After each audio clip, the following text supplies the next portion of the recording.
Hi guys, how are you doing? I hope you're doing well. Thank you so much for always tuning in. It's me, your girl Kamis. So we are going to still, on our topic on how to move abroad.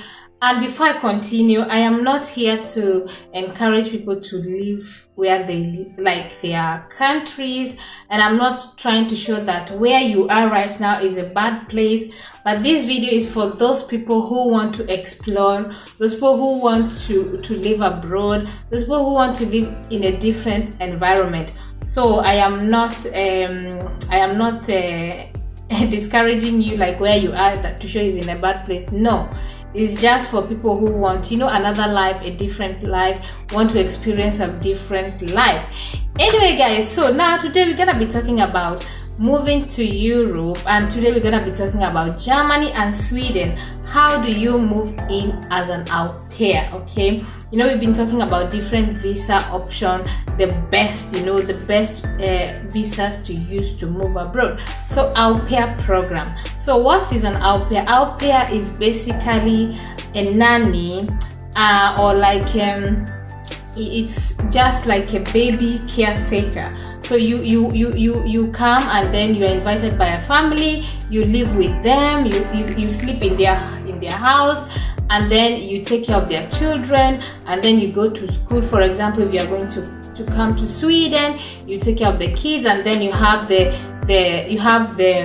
rights, or in the package you have to go to school and learn Swedish, learn the Swedish culture, and learn so many things about Sweden. So it's not about nanny and just taking, you are not like a housemaid. No, the purpose is to help with the children and learn Swedish and learn the Swedish culture. So normally that it is what is au pair, not only for Sweden, it's for Germany, for Norway, for Finland, for everywhere. But I'm just talking about the countries that I know what it entails to be an au pair.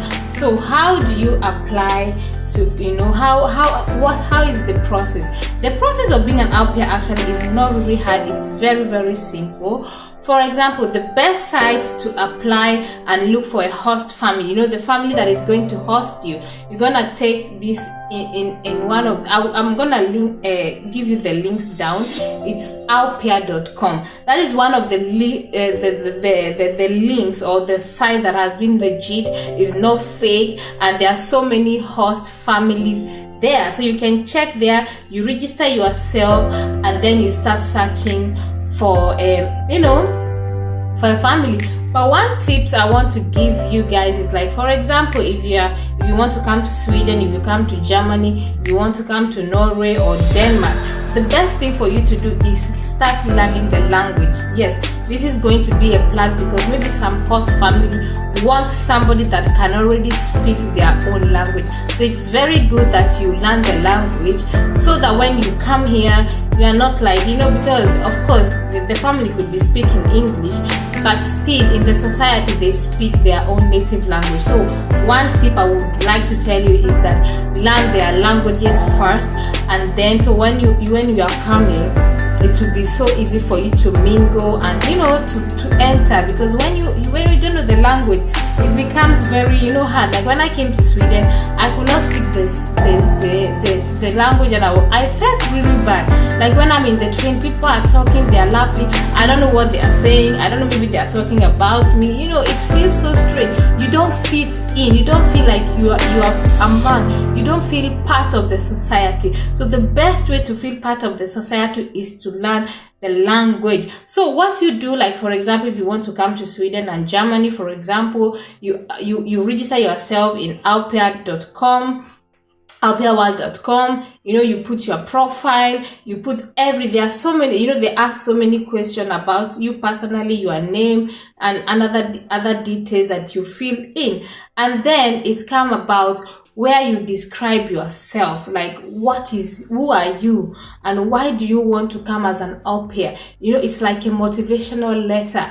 that letter is very, very important. And you have to, when you're checking the host family, you look at their requirements, you look at what they need, and try as much as you can to write your, motivational letter based on what families are looking for, so that your letter, your profile will be relevant, because if for example a family is looking for somebody who can speak Swedish or Germany, and then you say you speak English, then definitely they are going to prioritize somebody else who can already speak the language. So even if you cannot speak the language, say that you can speak the language, not because you need to lie, but because you're working on it. Even if you can say good morning, good night, how are you, or like just small things, just mention that you can do it. They are not expecting you to be like fluent in Germany, but at least few words. So just make sure that you check what the family need,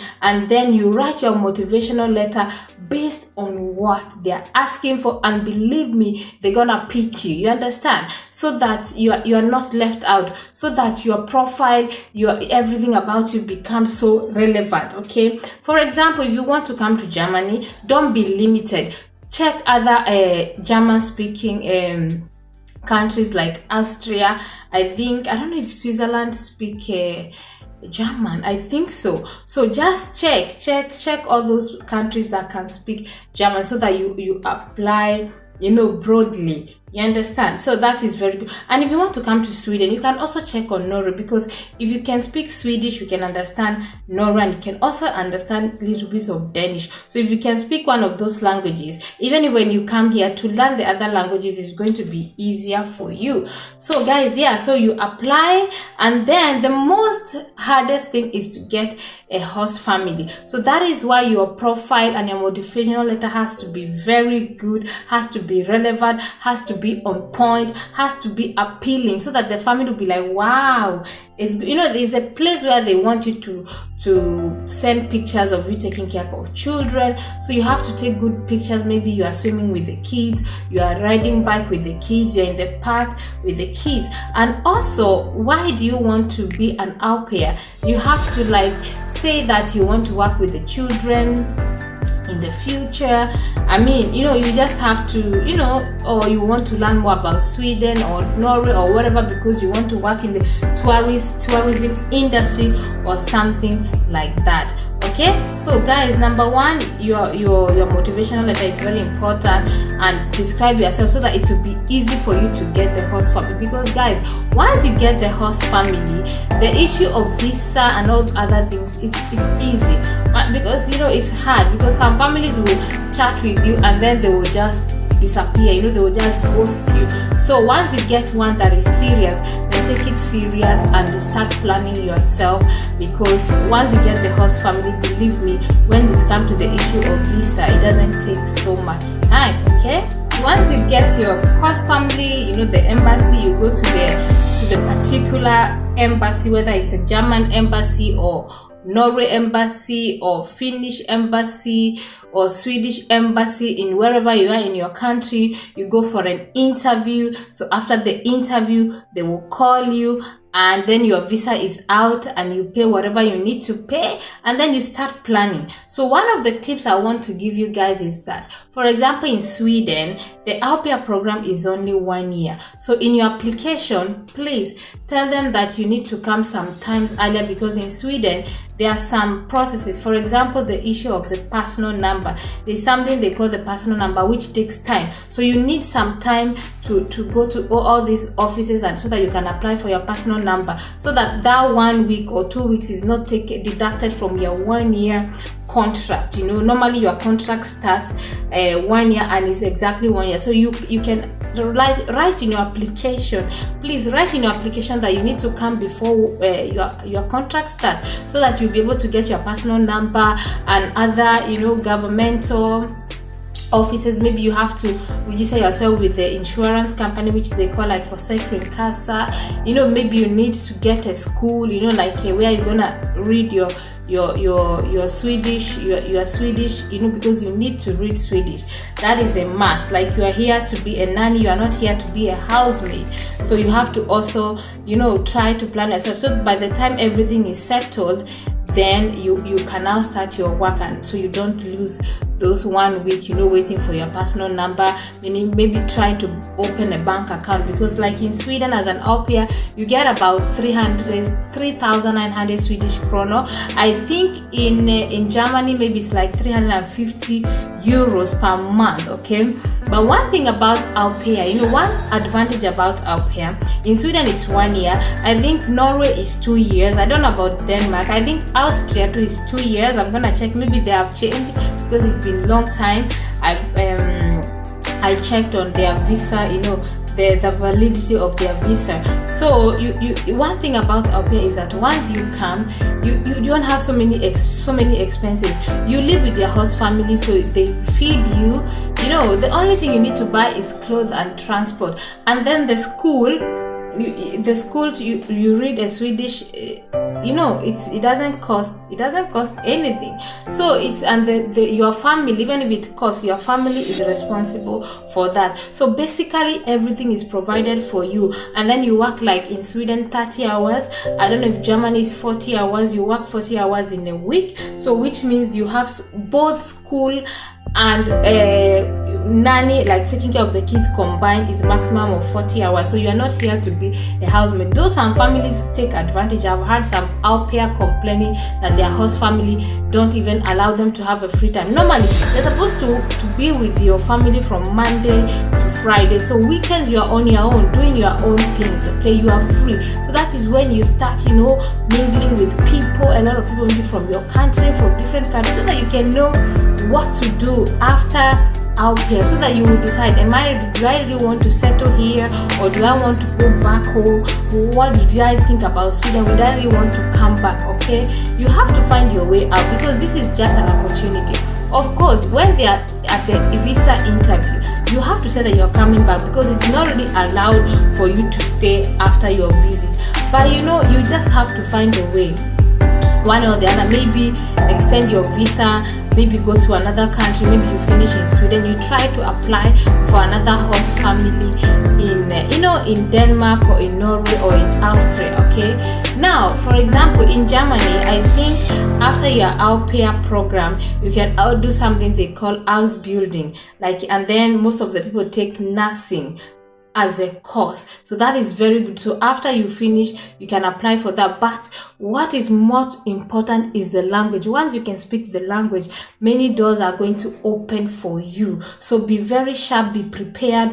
Another thing I would want to mention is you need a driving license. It's very important, because you can use it for 1 year to drive yourself around, okay? And maybe if you come here and you're able to to now take the license of whichever country you're coming, then it's gonna be very easy for you. So you guys, the au pair is one of the easiest way to bring yourself to some of these European countries. And like I said, once you get the host family, the rest becomes easy. Of course, when you come here, it's gonna be a lot of things shocking, like culture shock. Everything is just gonna be different for you, but believe me, many people have gone through that path and they came out victorious. They came up with good news. Some of them out. Most of them never go. They always find a legal way to live, and they end up being citizens. They end up studying. They end up getting other jobs. They end up having another life, So you guys, this is one of the easiest way of coming to abroad is an au pair. About the age limit, I forgot to say that from in the beginning of the video, is between 18 to 30. So if you're at 30, they might not want you, but if you're like 29 ahead, they can actually try you or want to take you. So age 18 to 30 years is what is where you must not be married, you must not have kids, but you don't go if you don't tell them, who will tell them? You understand? They will know. How will they know? They will not know. So you guys, so these are some of the tips I want to tell you. So if you have a kid, no. But I remember there was somebody that I know very well that came to Germany. She had a kid, and actually the host family took her in with her kid. Could you imagine? She was doing au pair with her baby. What happened? I can't remember. No, actually she was pregnant, and she didn't tell anybody. So when she came, she actually gave birth, and she had the best family. She had the best family. They didn't even do anything. They just accepted her. She finished her contract and find ways of living in Europe, though it was not easy for her, but she did it. But avoid being pregnant, avoid coming pregnant, because it's very tough. It can be very tough. Okay, if you have kids, you don't have to tell anybody, because after all, if they don't ask you, you just keep it to yourself. If you're married, you don't have to mention it. Anyway, that's what came to my mind. So guys, that's one of the tips I wanted to give you, that Aupair is one of the easiest way to come. So guys, if there's any question you need to ask me in this video, kindly comment on them in the comment section, and yes, I can answer you. I know about Aupair in Germany, in Sweden, in Norway, you know, the requirements, and other countries. And yes, you can check also in your country, which country people from your place go to do Aupair. Okay, like in Kenya is Germany and Norway and Denmark and Switzerland and Austria. That's where most Kenyans go to do Aupair.